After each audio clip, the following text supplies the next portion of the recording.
తెలుగు మిత్రులకు స్వాగతం. ఈరోజు మనం మార్కెట్స్ గమనించినట్లయితే మార్నింగ్ గ్యాప్ డౌన్లో ఓపెన్ అయినప్పటికీ చాలా స్టేబుల్గానే మార్కెట్స్ ఉన్నాయని చెప్పుకోవచ్చు. పెద్దగా మనం అనుకున్నట్లుగా ఏదైతే ఎక్స్పెక్ట్ చేశారో మార్కెట్లో ఎక్కువగా డ్రాస్టికల్గా మూమెంట్ అనేది డౌన్ ట్రెండ్లో వెళ్ళేదానికి అవకాశం ఉందని చెప్పేసి ఏదైతే ఎక్స్పెక్ట్ చేశారో ఆ విధంగా అయితే జరగలేదు. దానికి కొంతవరకు సంతోషించాలి.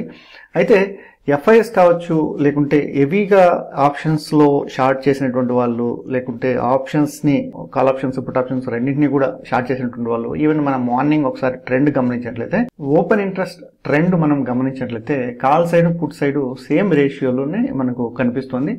సో ఇన్ కేస్ డ్రాస్టికల్గా మూమెంట్ తీసుకొని డౌన్ ట్రెండ్లో వెళ్ళినట్లయితే ఖచ్చితంగా వాళ్ళు ఇంపాక్ట్ ఏదని కూడా స్కోప్ అయితే ఉంది. సో అడ్జస్ట్మెంట్స్ కూడా అక్కడ స్కోప్ అనేది చాలా తక్కువ ఉంటుంది. సో ఒక 200-250 పాయింట్స్ డౌన్ ట్రెండ్లో ఓపెన్ అయినప్పటికీ అడ్జస్ట్మెంట్స్ అయితే చేసుకోవచ్చు. లాస్ట్ వీడియోస్లో కూడా మనం డిస్కస్ చేసుకున్నాం. మార్కెట్లో పెద్దగా మూమెంట్ రాకపోయినప్పటికీ, అంటే డౌన్ ట్రెండ్లో ఎక్కువగా కరెక్షన్ తీసుకోకపోయినప్పటికీ కొంతవరకు కరెక్షన్ తీసుకుంటుంది. మేబీ అది 21,500, 22,000 ఈ రేంజ్ వరకు కూడా వెళ్ళేదానికి అవకాశం ఉందని చెప్పేసి అయితే ఎక్స్పర్ట్స్ అయితే ఫీల్ అవుతున్నారు. ఎందుకు అంటే అక్కడ తిరిగి ఒక మార్కెట్లో ఆపర్చునిటీ రావడం వల్ల బయింగ్ ఆపర్చునిటీ అనేది వస్తుంది. ఎఫ్ఐఎస్ మళ్ళీ ఇనిషియేట్ చేయడానికి, ఫండ్స్ని ఇనిషియేట్ చేయడానికి అని చెప్పేసి కూడా ఒక టాక్ అయితే నడుస్తుంది. సో మేబీ ఇంకా కొంతవరకు కూడా కరెక్షన్ తీసుకునేందుకైతే అవకాశం అయితే మనకు కనిపిస్తున్నాయి. ఒక విధంగా మనకి చూసినట్లయితే యుఎస్ గవర్నమెంట్ నుంచి సపోర్ట్ లేకపోవడం, యుఎస్ గవర్నమెంట్ ఇచ్చేటువంటి ఎవ్రీడే కూడా వాళ్ళు వచ్చేటువంటి 1-2 నెగిటివ్ కామెంట్స్ కావచ్చు, ఈవెన్ ఇక్కడ ట్యాక్స్ పాలసీస్ కూడా చేంజ్ చేస్తాము, లేకుంటే ఈవెన్ ఇండియా మీద కూడా మేము ట్యాక్సెస్ వేస్తాము, ఈ విధంగా కమెంట్స్ అనేవి వస్తున్నాయి. సో దాంతో మన మార్కెట్ మీద కూడా కొంతవరకు ఇంపాక్ట్ అయ్యేదానికి అవకాశం అయితే ఉంటుంది. అయితే లాంగ్ టర్మ్లో ఎవరైతే ఇన్వెస్ట్ చేయాలనుకుంటారో వాళ్ళు కూడా కొంతవరకు వెయిట్ చేయొచ్చు. అయితే డిప్స్లో బై చేస్తూ, లేకుంటే 1 or 2 స్టాక్స్ను బై చేసి వాటిని అబ్జర్వ్ చేయడం అనేది బెస్ట్. సో చాలామంది వచ్చేసి అబ్జర్వ్ చేస్తూ ఉంటారు. సో అబ్జర్వ్ చేసే కన్నా 1 or 2 స్టాక్స్ని పోర్ట్ఫోలియోకి యాడ్ చేసుకోవడం వల్ల ఖచ్చితంగా మనం వచ్చేసి వాటిని వాచ్ చేస్తూ ట్రాక్ చేస్తూ ఉండొచ్చు.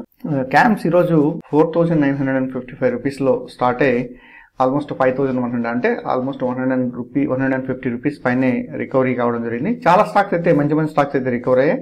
సో ఎప్పుడైతే మనం ఇలా మార్కెట్ ఫాల్ అయినప్పుడు గమనిస్తామో ఏవైతే కొంచెం స్ట్రాంగ్ స్టాక్స్ ఉంటాయో వాటిలో బయింగ్ అనేది రావడం జరుగుతుంది.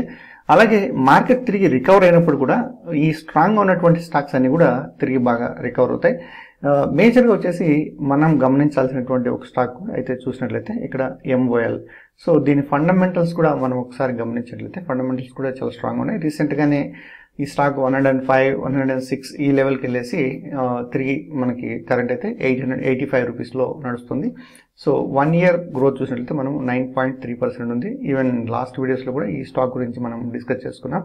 సో దీన్ని అబ్జర్వ్ చేయొచ్చు, ఈ స్టాక్ని కూడా అబ్జర్వ్ చేయండి. అలాగే ఇండియా హోటల్స్ కావచ్చు, అలాగే గ్రావిటా కావచ్చు, ఇంకా చూసినట్లయితే ఇక్కడ బ్యాంకింగ్ సెక్టర్ చూసినట్లయితే మనకి HDFC బ్యాంక్ మేజర్గా నేనైతే చూసినటువంటిది HDFC బ్యాంక్. ఇంకా జియో ఫైనాన్షియల్ సర్వీస్ అయితే ఈరోజు బాగా డ్రాప్ అయింది. ఇంకా టాటా స్టీల్ గమనించినట్లయితే డివిడెండ్స్ పరంగా కావచ్చు, మనకి ఓవరాల్గా పాస్ట్ డేటా చూసినా కూడా టాటా స్టీల్ బాగుంటుంది. అయితే 2024లో పెద్దగా మనకి చూసినట్లయితే పెద్దగా రిటర్న్ అయితే లేదు, దీంట్లో పెద్దగా మూమెంట్ అయితే లేదని చెప్పుకోవచ్చు.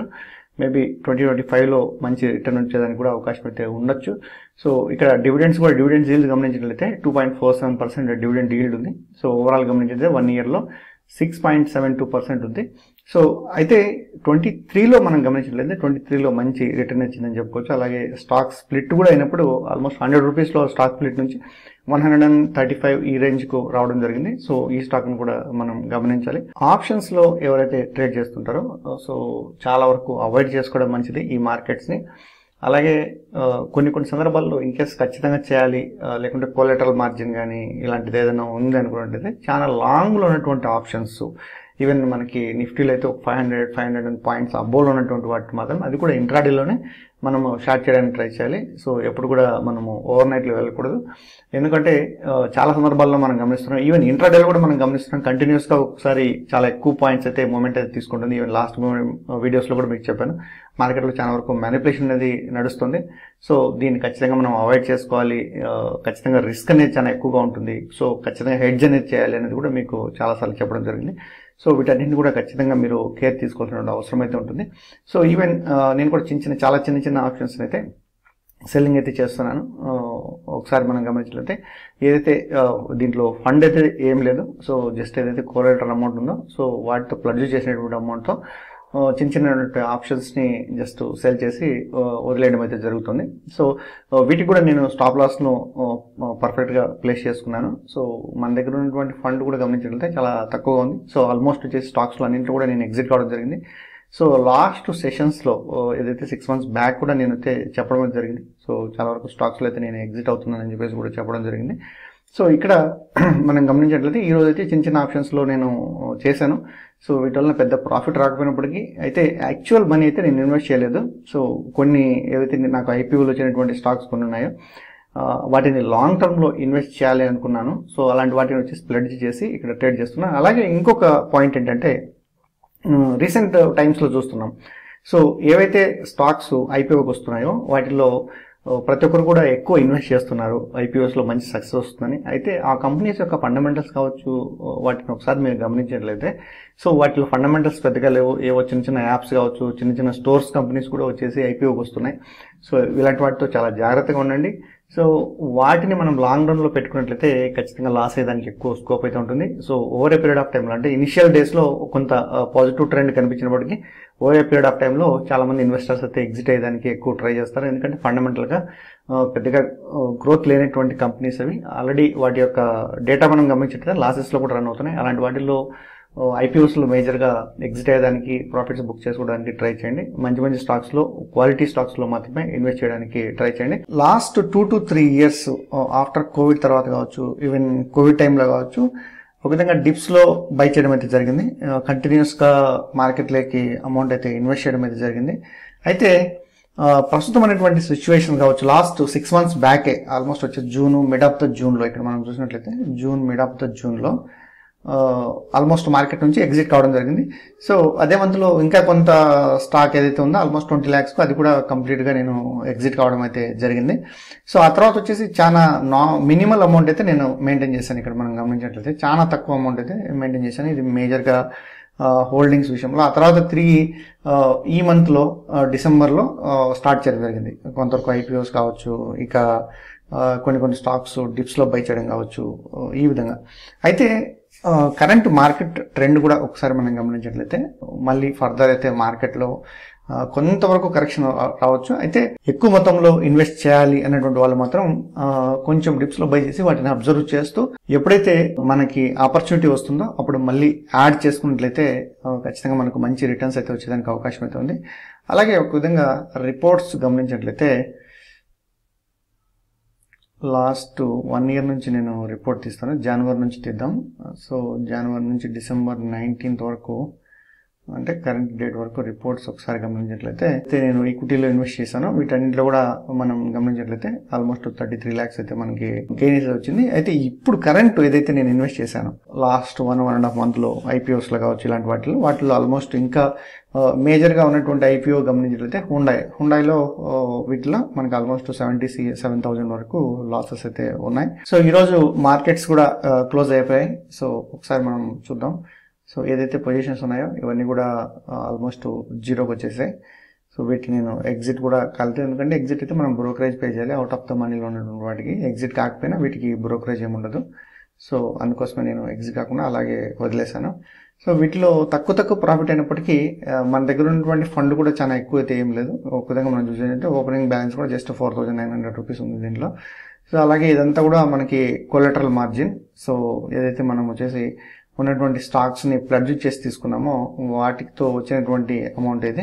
సో వీటితో మనం గమనించినట్లయితే కరెంట్ వచ్చినటువంటి ప్రాఫిట్ ఏదైతే నేను లాస్ట్ వీక్లో కూడా మీకు ఒక వీడియోలో చెప్పడం జరిగింది. సో 1.5 to 2% గెయిన్ చేసుకోవడానికి ట్రై చేయండి. లాంగ్లో ఉన్నటువంటి వాటిని ఏవైతే మీరు హెడ్జ్ తీసుకొని చాలా లాంగ్ వ్యూలో ఉన్నటువంటి ఆప్షన్స్ను మనం సెల్ చేసినట్లయితే మనకు కొంత ప్రాఫిట్ వచ్చినప్పటికీ over a period of time అంటే పర్ వీక్ వచ్చేసి ఫర్ ఎగ్జాంపుల్ మనకి పర్ వీక్ నిఫ్టీలో ఒక 4 ఎక్స్పైరీస్ ఉన్నాయనుకోండి. 4 ఎక్స్పైరీస్లో ఒక కనీసం వచ్చేసి ఒక 20 పాయింట్స్, ఎక్కువ పాయింట్స్ అవసరం లేదు, 20 పాయింట్స్ని మనం క్యాప్చర్ చేసుకోగలిగినట్లయితే హెడ్జ్ చేసి, సో 20 పాయింట్స్ అన్నా కూడా మనకు ఆల్మోస్ట్ వచ్చేసి 2% ఇంట్రెస్ట్కి మీట్ అవుతుంది. సో 4 weeksలో మనం చేసినట్లయితే మనకి మీట్ అవుతుంది. ఇక్కడ ఇంకోటి ఏంటంటే మనం ఫెయిల్యూర్ అయ్యేటువంటి స్కోప్ కానీ ఛాన్సెస్ కానీ చాలా తక్కువ ఉంటాయి. ఎందుకంటే మనము ఒక 500 and 600 పాయింట్స్ రేంజ్ తీసుకుని అక్కడ నుంచి ట్రేడ్ చేస్తాం. సో ఫర్ ఎగ్జాంపుల్ ఇక్కడ మనం చూసినట్లయితే అది కూడా స్టార్టింగ్ ఆఫ్ ద డే చేయాల్సిన అవసరం లేదు. నేను ఆల్మోస్ట్ ఈ ట్రేడ్స్ అయితే ఒక 11:30కి అయితే తీసుకున్నాను. 11:30కి తీసుకున్నాను. ఇక్కడ నిఫ్టీ అయితే ఆల్మోస్ట్ 23,920 ఆ రేంజ్లో ట్రేడ్ అవుతున్నప్పుడు ఇక్కడ మనకు వచ్చేసి పి సైడ్ ఒక 300 పాయింట్స్, అలాగే సి సైడ్ ఒక 300-350 పాయింట్స్ డైరెక్షన్ తీసుకొని అంతకన్నా ఈ రేంజ్కి వెళ్ళదు అనేటువంటి ఉద్దేశంతోనే నేను చేయడం అయితే జరిగింది. ఇన్ కేసు వెళ్ళినా కూడా నేనైతే స్టాప్ లాస్లు ప్లేస్ చేస్తున్నాను. కొన్ని సందర్భాల్లో స్టాప్ లాస్లు ప్లేస్ చేస్తాను, కొన్ని సందర్భాల్లో అయితే ఖచ్చితంగా హెడ్జ్ చేసుకుంటాను.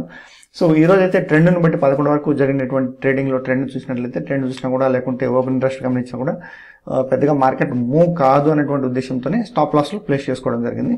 సో అవి కూడా స్టాప్ లాస్లు అన్నీ కూడా 1:3, 1:4 రేషియోలు. అంటే ఇక్కడ ఫర్ ఎగ్జాంపుల్ 10 రూపీస్కి నేను ఇక్కడ వచ్చేసి సెల్ చేశానంటే ఆల్మోస్ట్ 30 రూపీస్లో నేను స్టాప్ లాస్ను ప్లేస్ చేస్తాను. లేదు అనుకుంటే ఇన్ కేసు వచ్చేసి తక్కువ అమౌంట్లో ఫర్ ఎగ్జాంపుల్ 15లో కానీ లేకుంటే 20లో కానీ ప్లేస్ చేశాను అనుకోండి, ఎక్కువగా ఎగ్జిక్యూట్ అయ్యేదానికి స్కోప్ అనేది చాలా ఎక్కువ ఉంటుంది. కాబట్టి ఈ ఆప్షన్స్ వాలటిలిటీ ఎక్కువ ఉంటుంది కాబట్టి ఎక్స్పైరీ డేస్లో సో తక్కువ రిస్క్ను పెట్టుకొని మనం ప్లేస్ చేయకూడదు, కొంచెం రిస్క్ ఎక్కువ తీసుకోవాలి. అయితే ఇక్కడ గెయిన్ అయ్యేదానికి ఎక్కువ స్కోప్ ఏంటంటే విన్నింగ్ ఛాన్సెస్ ఎక్కువగా ఉంటాయి లూజింగ్ ఛాన్సెస్ కన్నా. సో ఎక్కువ మనం అత్యాశకు పోయేసి నియర్గా ఉన్నటువంటి ఆప్షన్స్ని ఎప్పుడైతే ట్రేడ్ చేస్తామో అలాంటివన్నీ కూడా ఎక్కువగా మనకి స్టాప్ లాస్లు ఎగ్జిట్ అయ్యేదానికి స్కోప్ అయితే ఉంటుంది. కాబట్టి ఎప్పుడు కూడా చాలా పార్లో ఉన్నటువంటి వాటిని, డీప్ అవుట్ ఆఫ్ ద మనీలో ఉన్నటువంటి వాటిని మాత్రమే ట్రేడ్ చేయడానికి ట్రై చేయండి. వాటితో పాటుగా హెడ్జ్ చేసినట్లయితే చాలా సేఫ్ అని చెప్పి కూడా చెప్పుకోవచ్చు. డిస్క్రిప్షన్లో ఇచ్చినటువంటి లింక్ ద్వారా demat and trading account open చేసుకోవచ్చు. Thank you so much for watching this video. Have a good day.